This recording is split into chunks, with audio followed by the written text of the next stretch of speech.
Salut à tous la famille, bienvenue sur Mercato News Live, j'espère que vous allez bien et que vous êtes prêts parce qu'aujourd'hui on ne va pas seulement survoler l'actualité, on va plonger en profondeur dans les dossiers qui vont façonner le football de demain. Vous le savez, le Mercato ce n'est pas juste des signatures, c'est de la stratégie, c'est du poker menteur et parfois c'est de la folie pure. Au programme de cette émission spéciale, on va décrypter le plan machiavélique de Liverpool pour l'attrait Salah. Pourquoi vise-t-il Bradley Barcola pour 2026 ? On va analyser ce changement de cap radical. Ensuite, direction le Brésil avec une histoire hallucinante. West Ham qui se voit réclamer une somme astronomique, on parle de 100 millions de livres pour un attaquant brésilien. Est-ce que le marché est devenu complètement fou ? On fera un gros point sur le Bayern Munich. Entre un Michael Olise courtisé par les plus grands comme le Real Madrid et un Léon Goretzka poussé vers la sortie, l'ambiance est électrique en Bavière. Et bien sûr, on parlera des exigences d'Hansi Flick au Barça, de la Juventus qui flaire un bon coup en Ligue 1 et de la rumeur folle autour de Luis Enrique au PSG. Installez-vous confortablement, prenez de quoi boire et manger, on est parti pour votre grand débrief Mercato du jour, c'est parti. Commençons ce tour d'Europe par l'Angleterre et plus précisément les bords de la Mersey. Liverpool. On a une information exclusive qui nous vient de Team Talk et qui concerne l'avenir à très long terme des Reds. Vous le savez, la grande question à Liverpool, c'est qui pour succéder aux légendes ? Le club travaille déjà sur l'horizon 2026 et leur nouvelle priorité porte un nom bien connu en France, Bradley Barcola. Alors analysons ça. Pourquoi Barcola et pourquoi 2026 ? D'abord le contexte. Liverpool pistait Antoine Semenyo, mais les rapports indiquent que Semenyo a une préférence pour Manchester City. Liverpool, qui ne veut pas être le second choix, a donc activé son plan B qui est en train de devenir un plan A premium. Bradley Barcola au PSG, c'est la vitesse, la percussion, la capacité à éliminer. C'est exactement le profil que Liverpool adore. Imaginez Barcola dans le système de jeu des Reds, avec ses transitions rapides, cette verticalité. Sur le papier, c'est effrayant. En 2026, Barcola aura pris encore plus d'expérience. Si Liverpool pose les bases dès maintenant, c'est pour anticiper un potentiel départ de stars offensives ou simplement pour régénérer l'effectif avec de la qualité world class. Dites-moi dans les commentaires, Barcola en Première Ligue, est-ce que vous pensez qu'il a les épaules pour devenir une légende à Anfield ? C'est un pari audacieux, mais Liverpool se trompe rarement sur le marché. Restons en Angleterre, mais passons à une histoire beaucoup plus loufoque. Direction Londres avec West Ham. Les Hammers cherchaient un attaquant pour janvier. Ils ont jeté leur lévolu sur Caio Jorge, qui joue actuellement à Cruzeiro.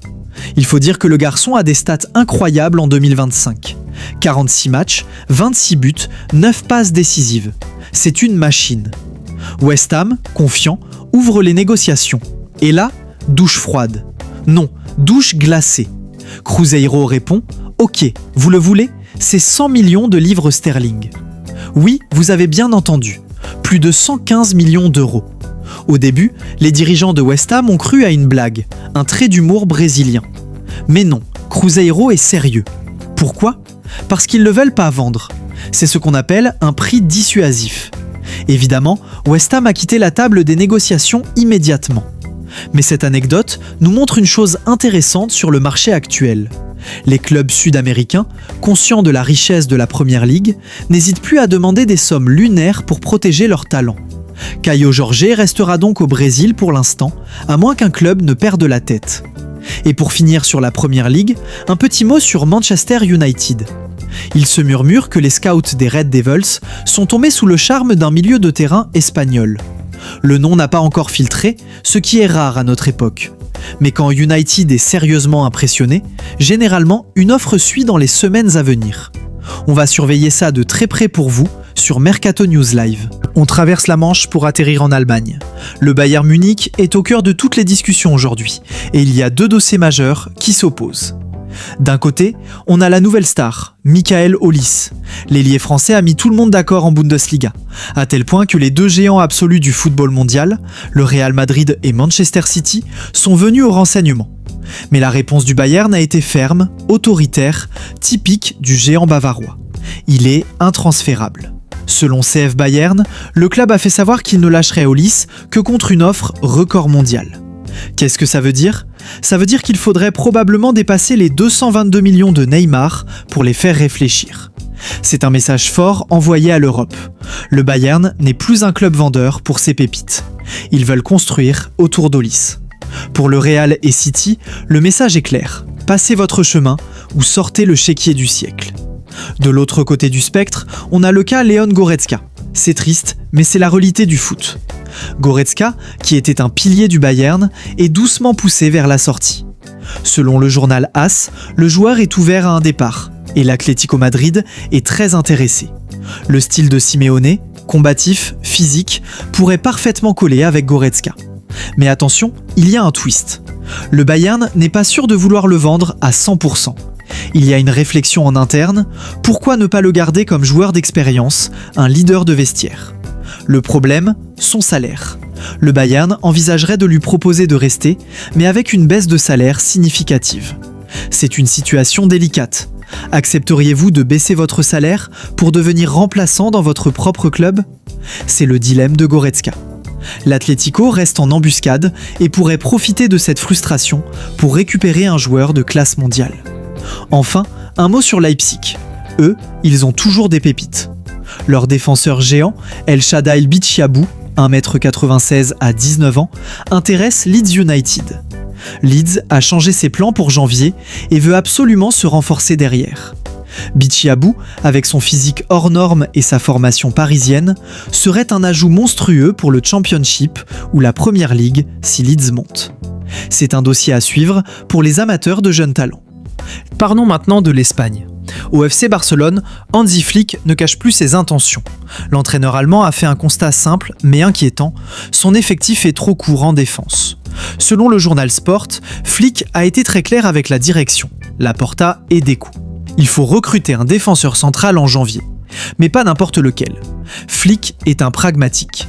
Il voit les problèmes sur les côtés, les blessures potentielles.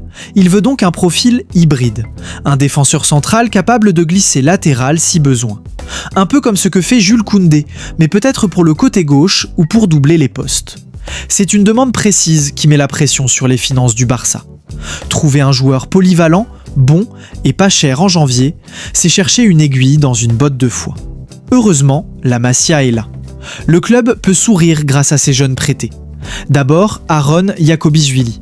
Ce gardien de 19 ans est en prêt à Andorre et il flambe. Fabrizio Romano nous dit qu'il a tapé dans l'œil de plusieurs clubs en Italie et en Allemagne. C'est une excellente nouvelle pour le Barça. Soit ils récupèrent un gardien en pleine confiance, soit ils tiennent une belle valeur marchande pour une future vente. Même son de cloche pour Hector Fort, qui assure à Elche. Le Barça le voit comme une option sérieuse pour l'avenir. C'est ça la force du Barça. Quand ils ne peuvent pas acheter, ils fabriquent. Un petit détour par Madrid pour l'Atlético. En plus du dossier Goretzka, ça bouge en défense. Javi Galán va partir. L'accord est fait avec Osasuna. C'est un deal malin. 500 000 € de frais de transfert, plus 500 000 € de bonus chaque saison où il reste au club. C'est typiquement le genre de transfert gagnant-gagnant. L'Atlético dégraisse, Osasuna récupère un latéral expérimenté à moindre coût. Efficace. Allez, on entre dans la dernière ligne droite de cette vidéo avec des infos qui vont vous surprendre. Direction l'Italie, la Serie A. Grosse bombe lâchée par le Corriere dello Sport, la Juventus Turin veut Ismaël Koné. Rappelez-vous, Koné, le milieu canadien passé par l'OM. Son passage à Marseille a été compliqué, disons-le. Mais là, il est en prêt à Sassuolo et c'est la métamorphose. Il est titulaire indiscutable, il rayonne au milieu de terrain. Il revit littéralement.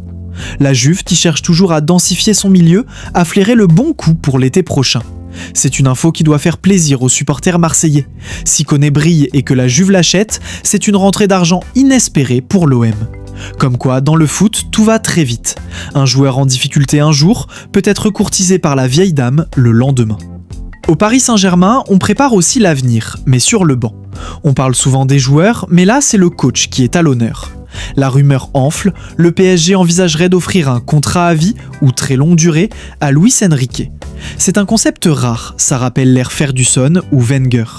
Le PSG veut la stabilité, ils sont contents du jeu, de la discipline, de la gestion des stars. Donner les clés du camion à Luis Enrique sur 10 ans, c'est un pari audacieux qui tranche avec la politique du PSG de ces 10 dernières années où on changeait de coach tous les 18 mois. Qu'en pensez-vous les supporters parisiens? Luis Enrique est-il l'homme de la situation pour la décennie à venir? Et on termine avec une touche de nostalgie et d'exotisme. Mario Balotelli. Super Mario. L'enfant terrible du football italien pourrait s'offrir un dernier ou avant-dernier challenge doré. Le club saoudien d'Al Ettifaq, entraîné par Steven Gerrard, rappelons-le, est très chaud pour le faire venir. On parle d'un contrat jusqu'en 2028. Balotelli en Arabie Saoudite, imaginez le spectacle. Pas seulement les buts, mais le personnage dans ce championnat qui cherche la lumière. Si ça se fait, ce sera encore une star de plus dans la Saudi Pro League et une nouvelle aventure pour Mario qui n'arrêtera donc jamais de nous surprendre. Voilà les amis, on a fait le tour complet de la planète Mercato aujourd'hui. On a vu que Liverpool prépare déjà 2026, que le Bayern verrouille ses stars à double tour, que le Barça cherche désespérément un défenseur et que Mario Balotelli est inépuisable. J'ai une question pour vous pour terminer cette vidéo et je veux votre avis sincère dans les commentaires. Entre Michael Olise au Bayern et Bradley Barcola au PSG, quel ailier français a selon vous le plus gros potentiel pour devenir le futur Ballon d'Or? Est-ce que le Bayern a raison de refuser des offres records pour Olise? N'hésitez pas à débattre dans l'espace commentaire, je lirai vos réponses. Si vous avez aimé ce format plus long, plus détaillé, faites-le moi savoir avec un gros pouce bleu, ça aide énormément la chaîne à grandir. Abonnez-vous et activez la cloche si ce n'est pas déjà fait pour ne rater aucune info Mercato, ici on est là tous les jours. Merci de votre fidélité, c'était Mercato News Live. Prenez soin de vous et vive le foot. Ciao tout le monde.